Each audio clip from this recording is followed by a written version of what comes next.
বসের বাড়িতে 31st নাইটের পার্টিতে যায় জয়ী সেলিব্রেশন করতে। 3টে ড্রিঙ্কস নেয়, তবে তারপরই কিছুটা অচৈতন্য অবস্থায় চলে যায় সে। তবে কিছুক্ষণের মধ্যেই সে বুঝতে পারে তার সাথে বলপূর্বক কেউ একটা অসভ্যতা করছে। তবে ততক্ষণে তার বাধা দেওয়ার শক্তিও প্রায় শেষ। জ্ঞান ফিরতেই হাতের সামনে যা পায় সেটা পরেই সে ওখান থেকে উদ্ভ্রান্তের মতো বেরিয়ে যায় রাস্তায়। তবে কারোর মুখেই তার মনে পড়ছে না। এমত অবস্থায় জয়ী কি সঠিক বিচার পাবে? সবটাই জানবো তার আগে বলে রাখি, আমি তোমাদের সাথে প্রিয়াঙ্কা, তোমরা দেখছো অনলি সিরিজ। যারা চ্যানেলে নতুন আছো অবশ্যই করে সাবস্ক্রাইব করে বেল বাটন প্রেস করে দাও, আর যারা এই ধরনের ভিডিও দেখতে পছন্দ করো তাদের সাথে শেয়ার করো। মনে রাখবে, তোমাদের একটা লাইক অ্যান্ড শেয়ার এ ধরনের ভিডিও তৈরি করতে আমাদের অনেকটা মোটিভেট করে। কাহিনীর শুরুতেই আমরা জয়ীকে দেখতে পাবো যে তার স্মৃতিতে কিছু এলোমেলো ছবি ছাড়া আর কিছুই নেই। জয়ী হেঁটে চলেছে পুলিশ স্টেশনের দিকে। স্টেশনে গিয়ে জয়ী মহিলা অফিসারের খোঁজ করে, কারণ সে মহিলা অফিসার ছাড়া কাউকেই নিজের বয়ান দিতে চায় না। তখন কর্তব্যরত অফিসার জানায় একজন মাত্র মহিলা পুলিশ আছে যে এখন টহলে বেরিয়েছে। জয়ী কিছুক্ষণ ওয়েট করে, তারপরেই ওই মহিলা পুলিশ আসলে তার সাথে যায় নিজের বয়ান দিতে। জয়ী জানায় তার বস দিবাকর করঞ্জাইয়ের বাড়িতে পার্টি চলছিল। সমস্ত অফিস কলিগের মতো সেও যায় পার্টি অ্যাটেন্ড করতে। দিবাকর স্যার নিজে তার জন্য ড্রিঙ্কস বানিয়ে দিয়েছে। তবে 3 পেগ নেওয়ার পরেই তার আর কিছুই মনে নেই। হঠাৎ করে সে বুঝতে পারে তার সাথে বলপূর্বক কেউ একজন মিলিত হচ্ছে। তবে ততক্ষণে জয়ী আর কিছুই করতে পারে না। তবে ওই ব্যক্তির মুখ জয়ীর কিছুই মনে নেই।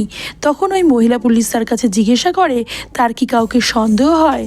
জয়ী তার অফিসের বস দিবাকরের নাম উল্লেখ করে এবং জানায় দিবাকরকেই তার সন্দেহ হয়, কারণ দিবাকর মাঝে মধ্যেই অফিসে তার সাথে ফ্লার্ট করত এবং মাঝে মধ্যে তাকে টাচ করত, যেটা জয়ীর একদম পছন্দ ছিল না। অনেকবার সে মুখের ওপর বলেও দিয়েছিল কথাটা। ঘটনা আবার ফ্ল্যাশব্যাকে যায় এবং দেখানো হয় জয়ীর মা বাবা জয়ীর লেট হচ্ছে দেখে খুবই চিন্তায় রয়েছে, কারণ জয়ীকে তারা ফোনেও পাচ্ছে না। অন্যদিকে জয়ী পার্টিতে যাওয়ার আগে তার ফিয়ন্সে বিতানের সাথে দেখা করতে গেছিল, যেখানে তারা পরস্পরের সাথে খুব ভালো একটা টাইম স্পেন্ড করেছে এবং মিলিত হয়েছিল। জয়ী বিতানের পছন্দেই আজকের ড্রেসটা পরে পার্টিতে গেছিল। বিতানকেও পার্টিতে যাওয়ার জন্য বলছিল জয়ী, তবে বিতানের আজকে একটা বিশেষ সেমিনার থাকায় বিতান আর সেখানে যেতে পারেনি। এরপরই দেখানো হয় অন্য ছবি, যেখানে জয়ী রাস্তায় বসে কান্নাকাটি করছে, বম ওয়েটিং করছে। তখনই সেখানে চলে আসে রাজদীপ। দিবাকর আর রাজদীপ দুজনেই বিজনেস পার্টনার। সেই অর্থে রাজদীপ জয়ীর বস। জয়ীকে ওরকম অপ্রকৃতিস্থ অবস্থায় দেখে রাজদীপ জয়ীকে তার বাড়িতে ছেড়ে দিয়ে আসে। ঘটনা আবার বর্তমানে আসে। জয়ী ওই মহিলা অফিসারকে জানায় যে কোনো এক ব্যক্তি তার হাতে ছিল একটা ধারালো অস্ত্র, যেটা দিয়ে জয়ীর ব্রাশ ট্যাপটা সে কেটে ফেলেছিল। তারপর তার জামাটা সে পেছন দিয়ে ছিঁড়ে ফেলে। সেইটুকুনি জয়ীর খেয়াল হয়েছে, তবে ওই ব্যক্তির মুখ সে কিছুতেই মনে করতে পারছে না। তার অফিসের বস দিবাকরকেই তার সন্দেহ হয়। দিবাকর মাঝে মধ্যেই জয়ীকে আননেসেসারি টাচেস করত, যেটা জয়ী খুবই বিরক্ত হতো। মহিলা অফিসার জয়ীর কাছে 2বার বয়ান নিয়েছে, কারণ জয়ী 2বার 2 রকম বয়ান দিচ্ছিল। একবার সে বলছিল হয়তো সেটা দিবাকর নাও হতে পারে, কারণ তার কারোরই মুখ মনে নেই। এরপরে আসে থানার বড়বাবু, যে আবারও জয়ীর কাছে সেই একই ঘটনার পুনরায় ব্যাখ্যা চায়, যেটা শুনে জয়ী একটু বিরক্ত হয়। তবে এটা নাকি প্রসিডিওর, যেহেতু জয়ী বারংবার তার মত বদলাচ্ছে, তাই তার কাছে ইন্টারোগেট তারা এইভাবেই করছে, কারণ তার বয়ানের ভিত্তিতেই পরের প্রসিডিওরগুলো তারা করবে। খনি অফিসার জানতে চায় সে একা কেন এসেছে, তার বাড়ির লোক কেউ তার সাথে আসলো না কেন। জয়ী জানায় এ ঘটনার পর রাজদীপ তাকে বাড়িতে পৌঁছে দিয়ে এসেছিল। বাড়িতে ফিরলেও জয়ীর ভাই জিৎ জয়ীর সাথে এখানে আসতে চায়নি। তাকে বলেছিল তোর যখন কারোর কথা মনে নেই, কি বেসিসে তুই কারোর নামে কমপ্লেন করবি, এবং জয়ীর অবস্থার জন্য জয়ীকেই কিছুটা দায়ী করেছিল। তবে জয়ীর বাবা তার সাথে ছিল। তবে জয়ীর বাবার হার্টে 3টে স্টেন বসানো, তাই জয়ী রিস্ক পায়নি বাবাকে নিয়ে আসার জন্য, তাই একাই সে এখানে চলে এসেছে। জয়ীর লাস্ট একটাই কথা মনে আছে যে দিবাকরের বাড়িতে জয়ী প্রথমবার গেছিল, তাই ওয়াশরুম কোথায় ছিল সে সেটা জানতো না। দিবাকর তাকে ধরে নিয়ে গিয়ে দোতলায় নিয়ে যাচ্ছিল ওয়াশরুমে, তখন অন্যরা পার্টি থেকে চলে যাচ্ছিল। এরপর ওয়াশরুমে ঢোকার পর ডিকে বাইরে থেকে দরজাটা আটকে দেয়। তারপর আর তার কিছুই মনে নেই। এরপরই তার সাথে ঘটনাটি ঘটে এবং তার কিছুক্ষণ পর তার যখন একটু হোশ ফেরে তখন জয়ী বাথরুমের হ্যাঙ্গারে থাকা জামা প্যান্টটি পরেই সেখান থেকে পালিয়ে যায়। জয়ী এফআইআর করে বেরোচ্ছে, তখন সে দেখে যে তার ফিয়ন্সে বিতান, তার ভাই জিৎ এবং তার বাবা সেখানে এসেছে। তবে কারোর সাথেই সে কথা বলতে চায় না, তাই রাগ করে সেখান থেকে একাই বেরিয়ে যায়। তবে অফিসার সকলকেই সেখানে আটকে দেয়, কারণ সকলের সাক্ষ্য তার প্রয়োজন। জয়ী তার গাড়ি নিয়ে বেরিয়ে যায়, তবে পথেই সে মনে করতে থাকে বিতানও তাকে সাপোর্ট করেনি, কারণ বিতানও বলেছিল যে এই কেসটা ধোপে টিকবে না, কারণ তাদের কাছে কোনো প্রত্যক্ষদর্শী নেই। আবার কে কাজটা করেছে তার কথাও জয়ীর কিছুই মনে নেই, তাই বিতান তাকে এফআইআরটা করতে বারণই করেছিল। এরপর জয়ী কি করবে কিছুই বুঝে উঠতে পারছিল না। তখনই তার মনে পড়ে যায় তার স্কুলের সিনিয়র সীমন্তীদির কথা। সীমন্তী লয়ার এবং রাজদীপের স্ত্রী। ঘটনা ফ্ল্যাশব্যাকে যায় এবং দেখানো হয় সীমন্তী বাড়িতে বসে কাজ করছিল। তখনই তার হাজব্যান্ড রাজদীপ বাড়ি ফেরে এবং সীমন্তী তাকে নিউ ইয়ারের জন্য উইশ করলে রাজদীপ তাকে বলে যে বছরের শুরুটাই এভাবে হবে সে কিছুতেই বুঝতে পারছে না। আজ ক্লায়েন্ট মিটিংয়ের জন্য পার্টি থেকে একটু আগেই বেরিয়ে যায় দিবাকরের বাড়ি থেকে। তবে রাস্তায় বাড়ি ফেরার সময় সে লক্ষ্য করে যে জয়ী রাস্তার ধারে বসে বমি করছে এবং কাঁদছে। জয়ীকে এলোথেলো পোশাকে দেখে সে কিছুই বুঝতে পারে না এবং জয়ীকে তার বাড়িতে ড্রপ করে দিয়ে আসে। তবে তার মনে হয় দিবাকর হয়তো একা পেয়ে জয়ীর সাথে কিছু একটা করেছে, যে কথা শুনে খুবই অবাক হয়ে যায় সীমন্তী। ঘটনা আবার বর্তমানে আসে এবং জয়ী সীমন্তীকে সবটা জানায়। জয়ী খুবই কাঁদছিল, কারণ মুখই তার মনে পড়ছে না। জয়ী সীমন্তীকে রিকোয়েস্ট করে কেসটা লড়ার জন্য, কারণ তাকে ছাড়া আর কারোর কথাই তার মনে পড়ছে না। সীমন্তীও তাকে আশ্বস্ত করে যে সে তার সাথেই আছে। ঘটনাটি কি ঘটেছিল প্রথম থেকে সবটা শুনতে চায়। জয়ী জানায় গান বাজনা নিয়ে পার্টিটা বেশ ভালোই চলছিল। দিবাকর তার জন্য ড্রিঙ্কস নিয়ে এসে দিয়েছিল, তবে 3টে ড্রিঙ্কস নেওয়ার পর তার যেন আর কিছুই মনে নেই। তারপরেই ঘটে তার সাথে ওই বীভৎস ঘটনা। অন্যদিকে থানার বড়বাবুকে দেখানো হয় তার কাছে কোনো একটা ফোন আসে এবং তাকে এই কেসটা দেখতে বলে ওভার ফোনে কেউ একটা ইনস্ট্রাকশন দেয় যে সমস্ত সিসিটিভি ফুটেজ এবং এভিডেন্স তার কাছে দেয়া হোক। অন্যদিকে সীমন্তী জয়ীকে বলে আর কিছুক্ষণ পরেই সকাল হয়ে যাবে, তাই একটু রেস্ট নিতে। তবে এই সময় জয়ী যেন শুধু জল ছাড়া আর কিছুই না খায় এবং ওয়াশ করতে বারণ করে দেয়। এরপর সীমন্তী নিচে গিয়ে তার হাজব্যান্ডের সাথে কথা বলে জানতে চেষ্টা করে যে কোনো অফিস কলিগ কি জয়ীর ওপরে কোনো কারণে ক্ষুব্ধ হয়ে আছে যে সে এই কাজটা করতে পারে। রাজদীপ জানায় জয়ী খুব শর্ট টেম্পার্ড এবং কাজে কিছু ভুল হলেই প্রত্যেক মানুষকেই এমনভাবে ট্রিট করে যে তারা জয়ীর ওপরে রেগে যায়। অফিসের অনেকের সাথেই জয়ীর ঝামেলা রয়েছে। এদিকে সকাল হতেই পুলিশ দিবাকর অর্থাৎ ডিকের বাড়িতে আসে। দিবাকর মাথায় চোট নিয়ে দরজা খোলে। অফিসারের সাথে আসা ফরেন্সিক ডিপার্টমেন্টের লোকেরা বাড়ি থেকে বিভিন্ন এভিডেন্স কালেক্ট করতে শুরু করে। অফিসার দিবাকরের মাথায় চোটের কথা জানতে চাইলে দিবাকর জানায় রাতে সে যখন জয়ীকে বাথরুমে ঢুকিয়ে বাইরে অপেক্ষা করছিল কেউ একজন তাকে ধাক্কা মারে এবং তার ফলেই তার কপালে আঘাত লেগে যায় এবং ওখানেই সে কিছুক্ষণ অজ্ঞান অবস্থায় পড়েছিল। কতক্ষণ ছিল সেটা তার খেয়াল নেই। তারপরে জ্ঞান ফিরলে সে দেখে ওখানে অনেক রক্ত ছড়িয়ে আছে।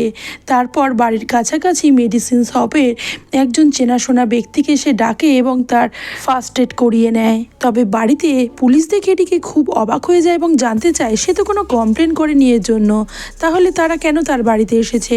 অফিসার জানায় যে তার অফিস কলিগ জয়ী তার নামে কমপ্লেন করেছে। একথা শুনে ডিকে খুবই অবাক হয়ে যায়। ডিকেকে থানায় নিয়ে আসা হয় এবং তার বয়ান নোট করা হয়।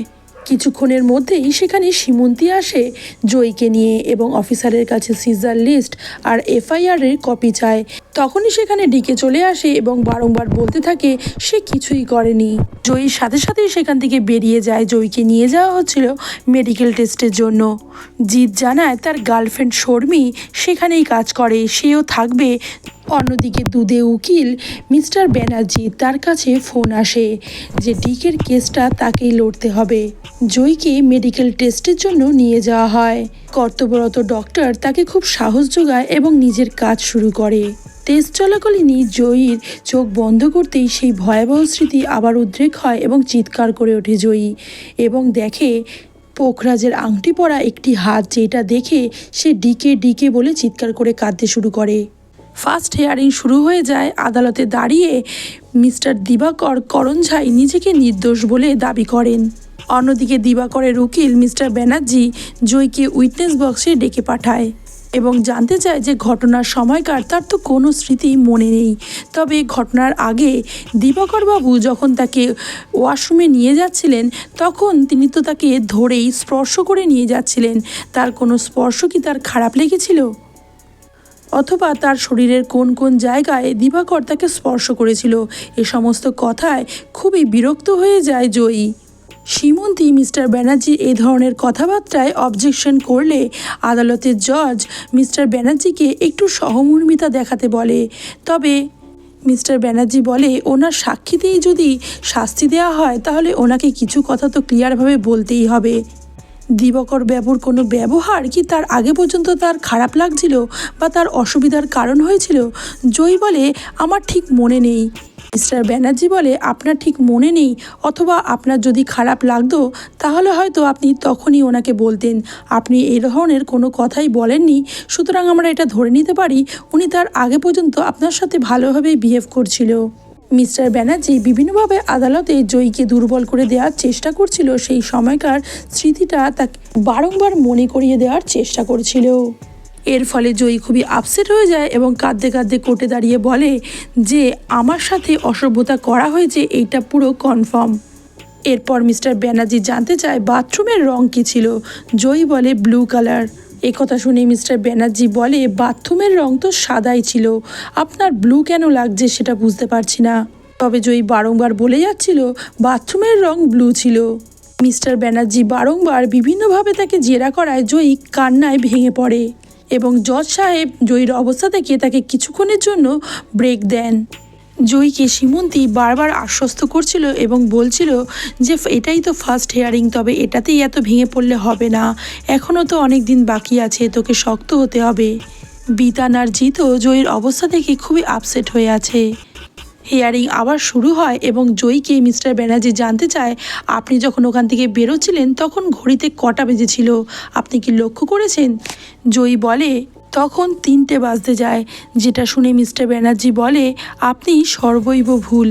সিসিটিভি ফুটেজে দেখা গেছে আপনি যখন সেখান থেকে বেরোচ্ছিলেন তখন বাজে 1:15।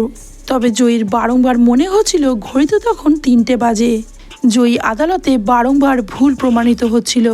পর মিস্টার ব্যানার্জি কোর্টে বলেন যে আপনার মেডিকেল টেস্টের পর যে স্পাম আপনার শরীর থেকে পাওয়া গেছে সেটা ছিল বিতান আর অন্য এক ব্যক্তির, তবে ওখানে দিবাকর বাবুর স্পাম পাওয়া যায়নি, সুতরাং তাকে তো এই কেস থেকে রেহাই দেওয়া যেতেই পারে। এর ফলেই সীমন্তীর সঙ্গে তার একটু বচসা শুরু হয়ে যায়। কোর্ট আজকের মতো শুনানি এখানেই থামিয়ে দেয়।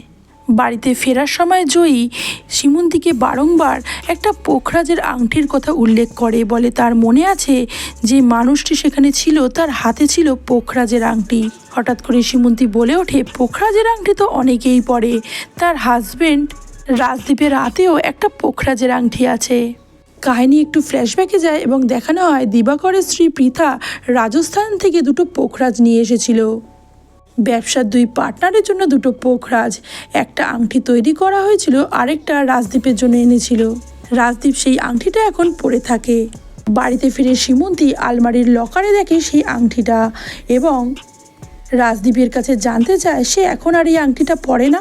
রাজদীপ বলে সে হয়তো ওয়েট পুট অন করেছে, তাই খুব চেপে বসে থাকায় আংটিটা সে খুলে রেখেছে। অন্যদিকে পরের দিন সকালে জয়ী যখন টিফিন করতে বসছিল তখন তার ভাই জিৎ একটা বিটোফেনের মিউজিক চালিয়েছিল। যে কথাটা শুনে জয়ীর মনে পড়ে যায় যে যেদিন ঘটনাটাই ঘটেছিল বাথরুমের বাইরে এই মিউজিকটা সে বারংবার শুনেছে। সাথে সাথে জয়ী শ্রীমতীর সাথে দেখা করে সবটা জানায়। সব কথা শুনে শ্রীমন্তী চাইছিল জয়ীর যাতে মেমোরিটা ফিরে আসে, সেই জন্য নিজের এক সাইকিয়াট্রিস্ট ফ্রেন্ডের সাথে অ্যাপয়েন্টমেন্ট নেয় জয়ীকে দেখাবে বলে। সাইকিয়াট্রিস্ট মণিময় চ্যাটার্জি বিভিন্নভাবে টেস্ট করে জয়ীকে এবং জানায় যে জয়ী একেবারে ঠিক আছে, কিন্তু হয়তো সেই সময়কার ভয়ঙ্কর স্মৃতি সে কিছুতেই মনে করতে চাইছে না, অথবা সে মনে করতে চাইলেও তার ব্রেন সেটা মনে করতে চাইছে না, সেই জন্যে সে সেই সময়কার কোনো স্মৃতি ঠিকভাবে বলে উঠতে পারছে না। জয়ী যে টাইমটা বারবার উল্লেখ করছে সেটা হয়তো সেখান থেকে বেরিয়ে জয়ী বাইরে কোনো জায়গায় সেটা লক্ষ্য করেছিল এবং সেইটাই তার মেমোরিতে সেট হয়ে গেছে, সেই জন্য সে ভুল করছে যে সেই টাইমটাই সে ওই বাড়িতে দেখেছে। এরপরেই সব পেশেন্টদের মতো মণিময় জয়ীকেও ক্যামোমাইল টি খেতে দেয়, যেটা খেতে গিয়ে জয়ীর নাকে আসে ক্যামোমাইলের গন্ধ এবং জয়ী আইডেন্টিফাই করে যে সেদিন যে ব্যক্তি ছিল সে নিশ্চয়ই ক্যামোমাইল সেন্ট ইউজ করে, কারণ এই গন্ধটা তার সেদিন বারবার নাকে আসছিল। এই কথাটা শুনে শ্রীমন্তী একটু চুপ করে যায় এবং কিছু একটা চিন্তা করতে থাকে। শ্রীমন্তী বাড়িতে ফেরে তখন রাজদীপ চেঞ্জ করছিল। শ্রীমন্তী রাজদীপকে বলে পৃথা ওয়ার্ল্ড ট্যুর করে বাড়িতে ফিরেছে, তবে তার সাথে একটু যোগাযোগ করেনি, তাই শ্রীমন্তী চায় আজকে যেন তারা পৃথার সাথে দেখা করতে যায়। অন্যদিকে একটা আননোন নাম্বার থেকে জয়ীর কাছে একটা কল আসে এবং জয়ীকে তার সাথে মিট করতে বলে। শ্রীমন্তী পৃথার সাথে কথা বলতে গেলে পৃথা খুবই রেগে রয়েছে, কারণ শ্রীমন্তী জয়ীর কেসটা লড়ছে। শ্রীমন্তী বারংবার পৃথাকে বোঝানোর চেষ্টা করে জয়ী তার কাছে এসছে, সে কিভাবে জয়ীকে ফিরিয়ে দিতে পারে, এটা তার কাজ, তবে পৃথা কোনোভাবেই তাকে বুঝতে চাইছে না। শ্রীমন্তী এবার একটু ফেড আপ হয়ে ওয়াশরুমে যায়। অন্যদিকে আমরা জয়ীকে দেখি যে রাতের অন্ধকারে গোপনে কারোর সাথে দেখা করতে এসছে। আসলে ওই মহিলা পুলিশই জয়ীর সাথে দেখা করতে চেয়েছিলেন, কারণ কিছু এভিডেন্স আছে যেটা সে জয়ীকে দিতে চায়। এই এভিডেন্সগুলো তাকে নষ্ট করে দিতে বলা হয়েছিল, কিন্তু সেটা সে না করে জয়ীকে দিতে এসেছে। যে কথা শুনে জয়ী খুবই অবাক হয়ে যায় এবং জানতে চায় সে কেন জয়ীকে হেল্প করছে। এ কথা শুনে ওই মহিলা জানায়, সেই দিন রাতে আপনি পুলিশ স্টেশনে এসে মহিলা পুলিশের খোঁজ নিচ্ছিলেন না। জয়ী আর কোনো কিছু বলতে পারে না, চুপ করে যায়। অন্যদিকে শ্রীমন্তী ওয়াশরুমে গিয়ে বিভিন্ন লাইট অন অফ করে একটু চেক করছিল। পরের দিন সকাল হতেই কোর্টের হিয়ারিং ছিল, সকলে যাওয়ার জন্য রেডি হচ্ছিল, তবে জয়ীর মা খুবই চিন্তা প্রকাশ করছিল, কারণ সে একটা ভালো উকিলও জোগাড় করতে পারেনি। জয়ী বলছে যে শ্রীমন্তীদি ঠিক পারবে মা, আমি শ্রীমন্তীদিকে পুরো বিশ্বাস করি। হিয়ারিংয়ের আগে মিস্টার ব্যানার্জির সাথে শ্রীমন্তীর দেখা হলে দুজনে কথা বলে এবং দুজনের কথা থেকে জানা যায় শ্রীমন্তী আগে মিস্টার ব্যানার্জির জুনিয়র ছিল এবং তার স্টুডেন্ট হিসেবেই অনেক দিন কাজ করেছে। শ্রীমন্তী মিস্টার ব্যানার্জির কাছে জানতে চায় জয়ী কি সত্যি অত্যাচারিত।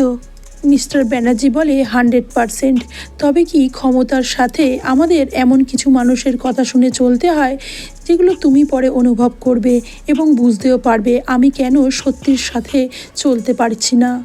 আরেকটা কথা, তোমার টার্গেট পয়েন্ট কিন্তু ঠিক নয়। যে কথাটা বলে চুপচাপ সেখান থেকে চলে যায় মিস্টার ব্যানার্জি। হিয়ারিং শুরু হয়ে যায়। মিস্টার ব্যানার্জি কানাইবাবুকে সাক্ষ্য দেওয়ার জন্য ডাকেন। কানাইবাবু হলেন সেই ব্যক্তি যিনি সেদিন দিবাকরের মাথায় ফার্স্ট এড করে দিয়েছিল। কানাইবাবু জানায় দিবাকরের মাথায় আঘাত লেগেছিল ক্রিস্টালের একটা স্ট্যাচু দিয়ে, যেটার গুঁড়ো তিনি দিবাকরের কপালে দেখেছেন। দিবাকর অনেকক্ষণ নিশ্চয়ই অজ্ঞান ছিলেন, নাহলে অত ব্লিডিং সেখানে হতো না। শ্রীমতী কোর্টের কাছে অনুরোধ করে যে বিশিষ্ট সাইকিয়াট্রিস্ট মণিময় চ্যাটার্জিকে তিনি কোর্টে ডাকতে চান। জজ সাহেব আর রাজি হলে মণিময় চ্যাটার্জিকে কাঠগড়ায় দাঁড় করায় এবং জানতে চায় যে জয়ীর মানসিক প্রবলেমটা কী। তখন মণিময় জানায় যে জয়ী এখন পুরো পারফেক্টলি অলরাইট, তবে কোনো ব্যক্তি যদি কোনো মানসিক বা শারীরিক ট্রমার মধ্যে যায়, মানসিক দিক থেকে সে অনেকটাই পিছিয়ে পড়ে অথবা বলা যায় পুরো খিচুড়ি হয়ে যায়। তাই পরে যদি ওই ব্যক্তি বারংবার চেষ্টাও করে, তার মানসিক দিক থেকে সেটা সে কখনোই রিট্রিভ করতে পারে না, কারণ তার ব্রেন সেটা সায় দেয় না। এরপরে সীমন্তী কোর্টের কাছে দাবি করে যে তার কাছে কিছু সাক্ষ্য প্রমাণ রয়েছে, যার বেসিসে সে আদালতে ডাকতে চায় রাজদীপ দত্তকে। এ কথা শুনে আদালতে থাকা সকলেই খুবই অবাক হয়ে যায়। রাজদীপ কাঠগড়ায় আসে, তবে সীমন্তীর বারংবার মনে পড়ে যায় তাদের মধুর স্মৃতির কথা। কাহিনী কিছুটা ফ্ল্যাশব্যাকে যায় এবং দেখানো হয় যে শুনানির আগের দিনই তারা বুঝে গেছিল যে আসল দোষী রাজদীপ। সীমন্তী খুবই ভেঙে পড়েছিল ঘটনাটি জেনে। জয়ী বারংবার সীমন্তীকে বলছে যে আমি অন্য অফিস জয়েন করব, ছেড়ে দাও এই কেসটার কথা, তুমি ভুলে যাও। কিন্তু সীমন্তী বলে যে এই কেসটা আমি ছেড়ে দিলেও কি করে এই ধরনের মানুষের সাথে আমি সম্পর্ক করে সারা জীবন কাটাবো বলতে পারিস। জয়ীর মুখ থেকে আর কথা সরে না, জড়িয়ে ধরে জয়ী সীমন্তীকে। কাহিনী আবার বর্তমানে আসে। জয়ী জজ সাহেবাকে বলে যে ঘটনার দিন তার মোবাইলটা পড়ে ভেঙে গেছিল এবং পুরনো মোবাইলের ডেটাগুলো রিট্রিভ করে জানতে পেরেছে রাত 1:10 তার মোবাইলটা ভেঙে গেছে, সুতরাং তখনই হয়তো ঘটনাটি ঘটেছে। এরপরে জয়ী আসে সেই ট্যাবলেটের কথায়, যে ট্যাবলেটটা তার ড্রিঙ্কসে মেশানো হয়েছিল, ফ্লুর নাইট্রোজেফাং ট্যাবলেট, যেটা সরাসরি কেউ মেডিসিন শপ থেকে চাইলেই পাবে না। এই মেডিসিনটা সীমন্তীকে প্রেসক্রাইব করা হয়েছিল তার অ্যাংজাইটি কমানোর জন্য, তাই খুব সহজেই রাজদীপ এই মেডিসিনটা হস্তগত করেছিল। পর জয়ী জানায় ক্যামোমাইল টি খেতে গিয়ে তার ক্যামোমাইলের গন্ধটা খুব চেনা মনে হয়েছিল, কারণ ঘটনার দিন বারংবার এই গন্ধটা তার নাকে আসছিল। শ্রীমতী জানায় ক্যামোমাইল সেন্টটা রাজদীপকে সে অ্যানিভার্সারিতে গিফট করেছিল, এটা রাজদীপ রোজই ইউজ করে। এরপর জয়ী বলে পোখরাজের আংটির কথা, যেটা তার বারংবার মনে পড়ে যাচ্ছিল। সীমন্তী জানায় পোখরাজের আংটিটা বরাবরই রাজদীপ তার হাতে পড়ে থাকে, তবে ঘটনার পরদিন থেকে রাজদীপ ওই আংটিটা খুলে ফেলে লকারে রেখে দিয়েছিল। এছাড়াও জয়ী সেদিন সিগারেটের গন্ধ পাচ্ছিল, তবে দিবাকর তো 10 বছর হয়ে গেছে আর স্মোকিং করে না। আর বেটোফেনের 4 অ্যালিসের মিউজিকটা, যেটা লাইটারে ইউজ করা হয়, এই মিউজিকটাও সেদিনকে সে বারংবার শুনেছিল। সীমন্তী গাড়ির লকারে সেই লাইটারটা খুঁজে পেয়েছিল।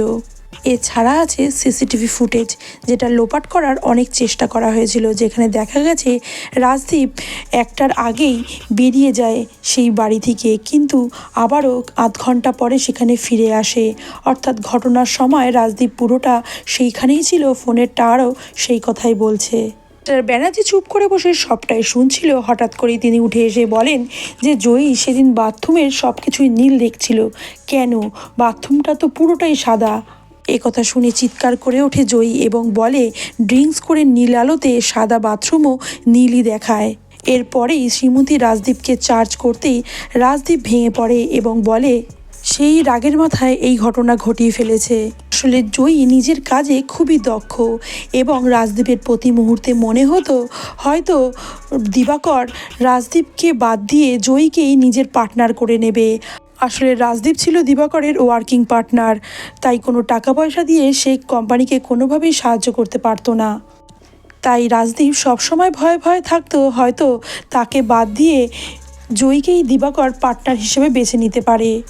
রাজদীপ অনেক চেষ্টা করেও কিছুতেই জয়ীকে বিট করতে পারছিল না। দিবাকর রাজদীপের কথা শুনে খুবই অবাক হয় এবং বলে তুই এটা ভাবলে কি করে। সে মনে করেছিল জয়ীর সাথে অসভ্যতায় যদি দিবাকরের নাম জড়ায় তাহলে জয়ী এই কোম্পানিতে আর ফিরে আসবে না, দিবাকর তো টাকার জোরে বেরিয়েই যাবে। কথাটা শুনে সীমন্তী খুবই রেগে যায় এবং বলে এই কাজটা চলে গেলে আপনি কি আর কোনো কাজ জোগাড় করতে পারতেন না মিস্টার দত্ত। রাজদীপ কান্নায় ভেঙে পড়ে। জজ সাহেব রাজদীপের যাবজ্জীবন কারাদণ্ড ঘোষণা করে। আর এখানেই শেষ হয় আজকের কাহিনী। ভিডিওটি ভালো লাগলে অবশ্যই লাইক অ্যান্ড শেয়ার করে দিও। এই ধরনের আরও ভিডিওর জন্য চ্যানেলটিকে সাবস্ক্রাইব করে বেল বাটন প্রেস করে পাশে থেকো। দেখা হচ্ছে আবারও কোনো নতুন ইন্টারেস্টিং ভিডিওর সাথে। ততক্ষণের জন্য খুব ভালো থেকো, সুস্থ থেকো।